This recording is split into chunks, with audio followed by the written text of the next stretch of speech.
কলকাতার লিগ নিয়ে তার কি চিন্তা ভাবনা একটু আমরা জেনে নেব।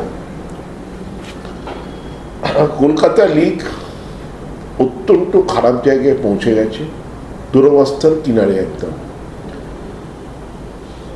তবে আমরা এটাকে প্রিপারেটরি টুর্নামেন্ট হিসেবে নিয়েছি। আমাদের উদ্দেশ্য এখান থেকে কতগুলো প্লেয়ার আমরা তুলতে পারবো ফর দ্য সিনিয়র টিম, সেই চিন্তাতেই আমরা পুরোপুরি টিম নামানো। তবে একটা ব্যাপার, আমি মাননীয় ক্রীড়ামন্ত্রী শ্রী অরূপ বিশ্বাসের সঙ্গে একদম একমত। এই কলকাতা লিগটা ইমিডিয়েটলি করে দেওয়া উচিত, only for son of the soil. কোনো বিদেশি তো খেলা বন্ধ করেছে আইএফএ, কোনো বাইরের স্টেটের প্লেয়ারও খেলবে না।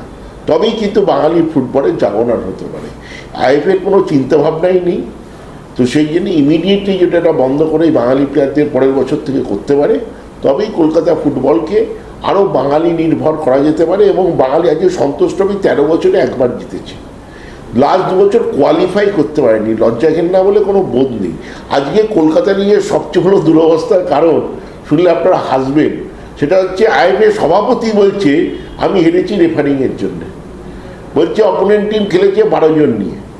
আইএফএ সভাপতির মতো সৎ লোক এবং সোজা কথার মতো মানুষ খুব কম আছে বিরল ময়দানে।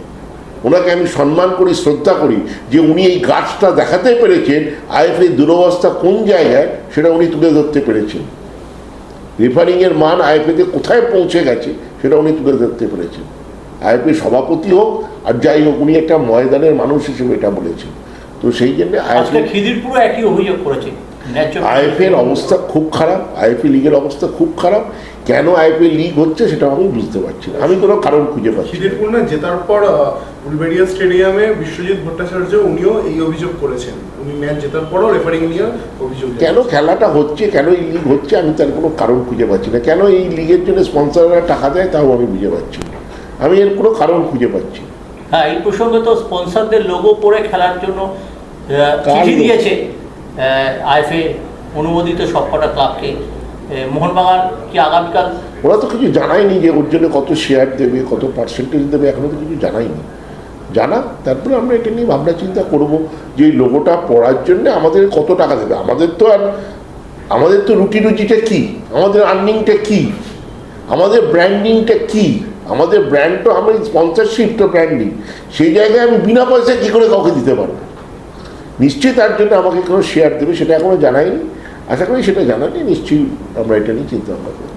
এর আগে আপনি এটা বলেছিলেন যে মোহনবাগান ইস্টবেঙ্গল যদি প্রদর্শনী ম্যাচ হয় সেটা, আমি তো বারবারই বলেছি যে প্রদর্শনী ম্যাচ, আপনি কি ক্রীড়ামন্ত্রীর সাথে এই ব্যাপারে কিছু কথা বলছেন? ক্রীড়ামন্ত্রীর তো ব্যাপার নয় এটা, আমরা যখন সময় হবে, এখনো আমরা জানি না কোথাও কবে এক্সিবিশন ম্যাচ হচ্ছে।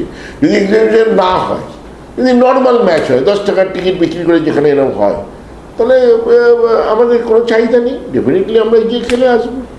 কিন্তু যদি সেটা এক্সিবিশন ম্যাচ হয় তখন ডেফিনেটলি আমাদের শেয়ার দিতে হবে।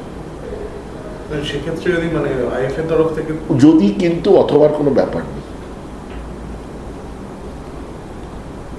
আর ছাংতে তো চলতি মরশুমে মোহনবাগানে হয়তো খেলছে না, হয়তো আগামী ছাংতে খেয়ে কোনোদিন আমাদের লিস্টেই ছিল না। কেন ছাংতে নিয়ে মানুষের আলোচনা হয়েছে আমি বুঝতে পারিনি।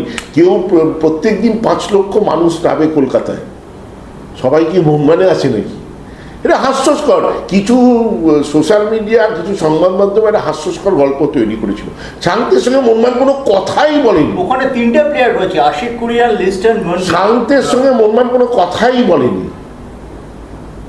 এই নিয়ে আলোচনা করে তো লাভ নেই। কালকে দল প্রথম ম্যাচ খেলতে নামছে, দলের ছেলেদের সাথে বা স্টাফে কত কথা বলার দরকার লাগে না। এই তো প্রিপারেটরি টুর্নামেন্ট, এই তো প্লেয়াররা এখান থেকে তারা নিজেরা জানে ভালো খেলতে পারলে তারা সিনিয়র টিমে চান্স পাবে। এই তো প্রিপারেটরি টুর্নামেন্ট, আমাদের এটার কোনো লক্ষ্য নেই। আমাদের লক্ষ্য হচ্ছে এখান থেকে কত প্লেয়ার আমরা তুলতে পারবো। কেন এই লিগটা খেলাটাই আমাদের কাছে এখন অবান্তর মনে হয়। তাই জন্য এটাকে আমরা প্রিপারেটরি টুর্নামেন্ট হিসেবে নিয়েছি, এখান থেকে আমরা কটা প্লেয়ার তুলতে পারবো। এখন একটা হাস্যস্কর লিগ চলছে, সার্কাস বললেও কোনো অসুবিধা নেই। এখানে জিৎ গাঙ্গুলি গান গাইবে, তার জন্যে বেশি চিন্তা, কটা প্লেয়ার উঠবে তার জন্য তো চিন্তা ভাবনা করে না। তো এই লিগের খেলার কি মাধুর্য? কোনো মাধুর্যই নেই, হাসির ব্যাপার আছে।